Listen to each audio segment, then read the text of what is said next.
They laughed when I said I wasn't in their HOA, smirked when I refused their fines, and confidently called the cops to teach me a lesson. But before this story ends, you'll see an entire neighborhood go silent when one document flips the power dynamic forever. So if you love shocking reversals, poetic justice, and true feeling neighborhood karma, hit subscribe now and stay with me until the final sentence, because what they discovered about who really owned their streets changed their lives overnight.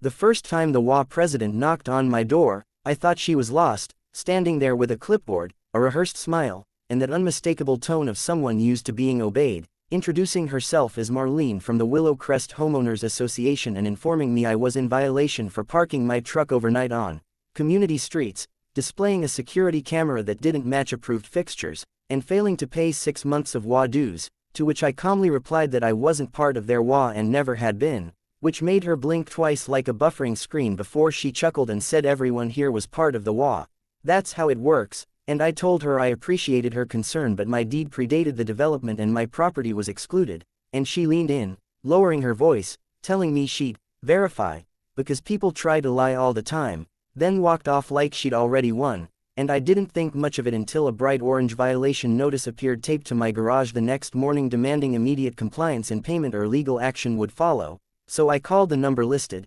explained again that I wasn't in their HOA, and the woman on the line audibly sighed and said they'd handle it, which I took to mean they'd finally check their records, but instead the notices multiplied, fines stacked, and neighbors I barely knew started giving me looks like I was the neighborhood problem, the guy who thought he was above the rules. And when Marlene returned with 2 board members in tow, she didn't knock, she rang the bell repeatedly like an alarm and announced that if I didn't comply immediately they'd involve law enforcement for trespassing and illegal modifications on HOA-controlled streets, and I remember feeling that strange mix of irritation and amusement because the irony was already forming but they couldn't see it yet, so I told her as politely as I could that she was welcome to call whoever she wanted but she should really check the plat map before escalating, and that's when she snapped, her smile gone, pointing at my driveway and saying everything beyond my front door was HOA jurisdiction and I was obstructing common property, and before I could even respond she was already dialing, pacing dramatically, telling the dispatcher a homeowner was refusing to comply, obstructing community roads,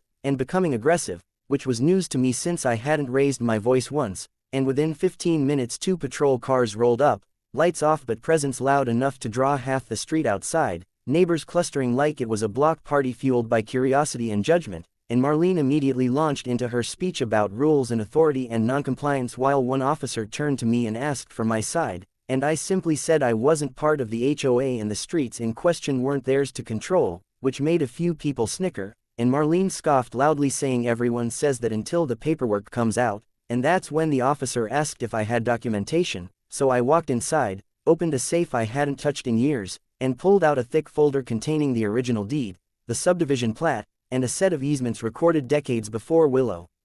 Crest ever existed, and when I handed them over the officer's expression shifted from polite neutrality to focused attention, flipping pages, tracing lines, radioing into verified parcel numbers, while Marlene's confidence began to leak out in sharp glances and forced laughs, and as the minutes passed the crowd quieted, whispers replacing smug commentary, until the officer cleared his throat and asked Marlene if she was aware that the streets surrounding my property were privately owned and maintained by the same trust that owned my land, which she immediately denied, saying that was impossible, the HOA paid for everything, and that's when I finally spoke up and said the HOA paid for maintenance because they leased access rights annually, and the lesser was me, or more accurately the family trust I managed, which drew an audible gasp from someone in the crowd, because what they didn't know was that long before the developer built Willow Crest, my grandfather had sold off parcels of land but retained ownership of the roads as a long-term investment, a fact buried so deep in county records no one ever bothered to check because for years everything ran smoothly and the HOA just paid the lease without question,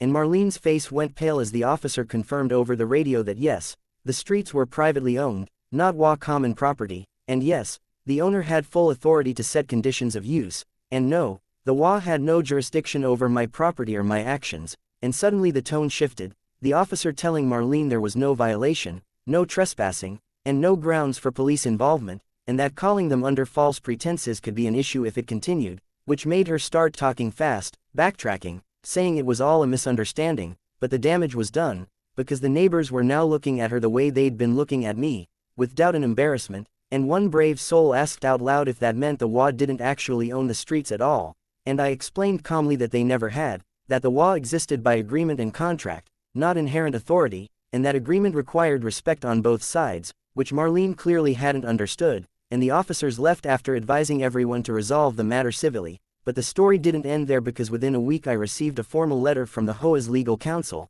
suddenly very polite, requesting a meeting to clarify boundaries and expectations, and I agreed, not because I had to, but because leverage is most effective when used carefully. And at that meeting, sitting across from the same board members who had once threatened me, I laid out the facts again, the lease terms, the access rights, and the clause that allowed the lessor to terminate or renegotiate upon harassment or misuse, and their attorney nodded grimly as Marlene tried to salvage authority by suggesting updated rules to bring me into harmony with the community. And that's when I slid a single-page notice across the table stating that due to repeated harassment and an unnecessary police call, the lease would not be renewed under its current terms, and silence fell so hard you could hear the air conditioner hum, because without that lease the HOA had no legal right to restrict, maintain, or even access the streets, which meant no enforcement, no towing, no fines, and no control. And the attorney quietly asked what it would take to continue, and I said an apology, a written acknowledgement that my property was exempt from HOA rules, and a restructuring of enforcement policies to prevent abuse,